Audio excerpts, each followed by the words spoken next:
Traduisent mes silences, commenter disent que je ressens. Tes bienfaits sont trop grands. Nous sommes dans la joie de vous retrouver encore. Du fond de mon âme coule de larmes. Nous avons commencé la fois passée. Et nous vous rappelons, bien-aimés, que vous avez vraiment intérêt de vous abonner à cette chaîne YouTube pour continuer à obtenir les informations relatives à la parole de Dieu, ces partages que nous faisons pour nous éclairer les uns les autres. La fois passée, nous avons commencé le thème « Comment purifier son sentier ?» Nous avons dit qu'entre le présent et le futur, de chaque personne, il existe un sentier qui n'est pas visible, mais qui est invisible, conformément à la parole de Dieu. Nous avons lu comme notre texte de départ, Psaume 119, verset 9, qui dit que comment le jeune homme rendra-t-il pur son sentier en se dirigeant d'après ta parole. Et comme suite de ce partage, nous allons prendre le livre de Genèse 39, verset 21. Et l'Éternel fut avec Joseph, et il étendit sur lui sa bonté. Il le mit en faveur aux yeux du chef de la prison. Le chef de la prison plaça Joseph sous sa surveillance. Il plaça sous sa surveillance tous les prisonniers qui étaient dans la prison, et rien ne s'y faisait que par lui. Nous parlons de comment purifier son sentier. Ici, nous avons pris l'exemple de Joseph, ce jeune homme qui était vendu en Égypte et qui s'est retrouvé finalement, à cause du mensonge de la femme de Potiphar, s'est retrouvé en prison. Mais comme il a continué à maintenir la conduite de sa vie conformément à la parole de Dieu, voici que sa destinée nécessite toujours de s'éclairer. Pourquoi? Puisque le fait de marcher conformément à la parole de Dieu te permet de purifier ton sentier. Ici où nous venons de lire, même en prison, là où il s'est retrouvé, la Bible indique que le chef de la prison a fini par le placer à la tête de tous les autres prisonniers. Tout ça, ce sont les conséquences de la conduite conforme à la volonté, à la parole de Dieu. Comme le dit la Bible, comment le jeune homme rendra-t-il pur son sentier en se dirigeant d'après ta parole? Nous allons prendre Luc 6, 30. Donne à quiconque te demande et ne réclame pas ton bien à celui qui s'en empare. Nous parlons de la conduite conforme à la volonté de Dieu. Cette écriture, surtout la partie B, ne réclame pas. Dans d'autres versions, on remplace le mot réclamer par revendiquer. Ne revendique pas ton bien à celui qui s'en empare. Le Créateur qui a créé ce monde là où nous nous trouvons avec toi et qui sait comment ce monde fonctionne avant que toi et moi nous venions sur cette terre. Il savait qu'il existe des gens qui ont le style ou les manières de venir s'emparer du bien des autres sans attendre de compte. Pas quelqu'un qui vole à ton insu, mais quelqu'un qui vient piquer devant ta barbe un de tes biens.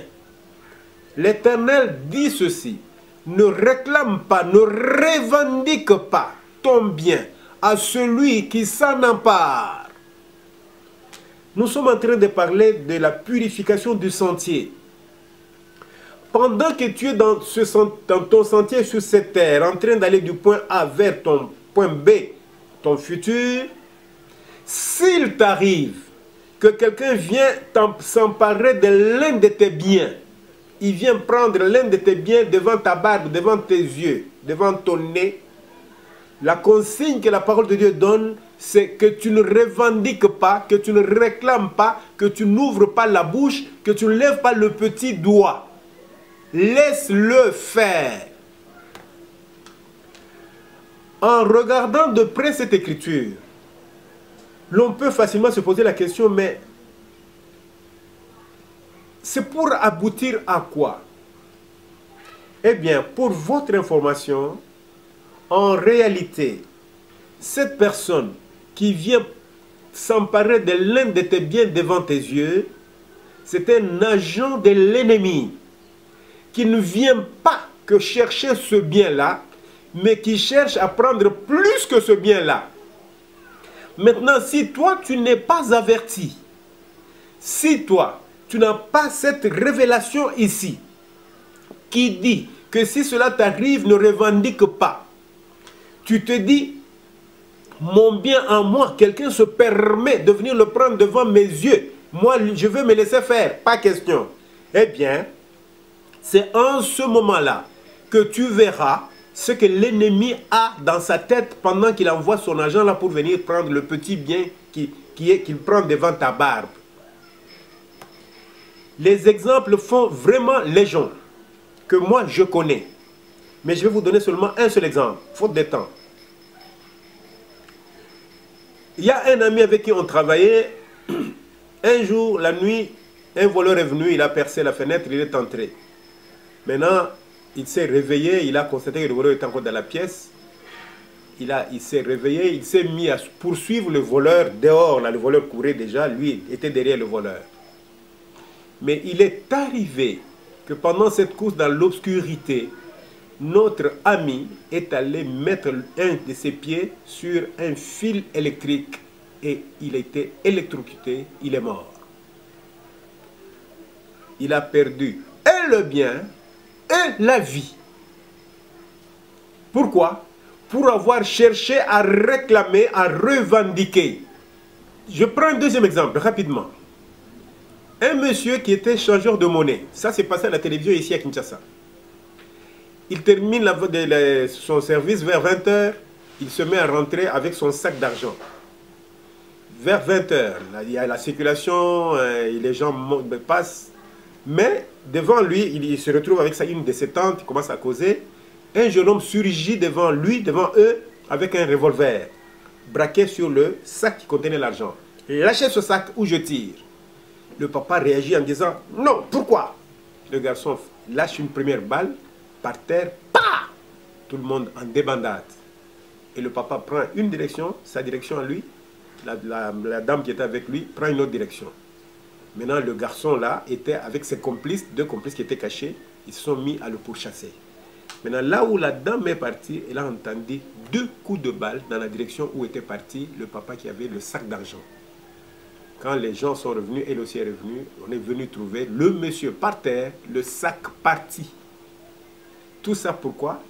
Puisqu'il avait ignoré cette parole ici, qui fait que tu vas purifier ton sentier pour atteindre ta destinée, ton futur, lorsque tu vas discipliner ta vie en marchant conformément à la parole de Dieu. Le partage que nous avons préparé pour vous aujourd'hui, nous vous exhortons vraiment à discipliner pour votre vie. Tout ce que la Bible révèle, c'est dans notre intérêt. C'est dans notre intérêt. C'est pour cela que Jésus lui-même dit ceci. Je suis la lumière du monde. Celui qui me suit ne marchera pas dans les ténèbres. Or Jésus, lui, c'est lui la parole. Celui qui suit la parole ne marchera pas dans les ténèbres, là où il y a des pièges et des stratégies de l'ennemi. Il ira jusqu'à sa destinée conformément à la volonté de son Créateur. Laisse que l'Éternel Dieu vous bénisse abondamment. C'était ça le partage que nous avons préparé pour vous. Et nous insistons une fois de plus que nous vous exhortons à vous abonner à cette chaîne YouTube pour qu'on puisse continuer à partager avec vous la parole de Dieu. Nous vous remercions en tout cas pour votre attention. Que ma vie soit une fleur, un parfum pour toi, Seigneur. Que ma vie soit une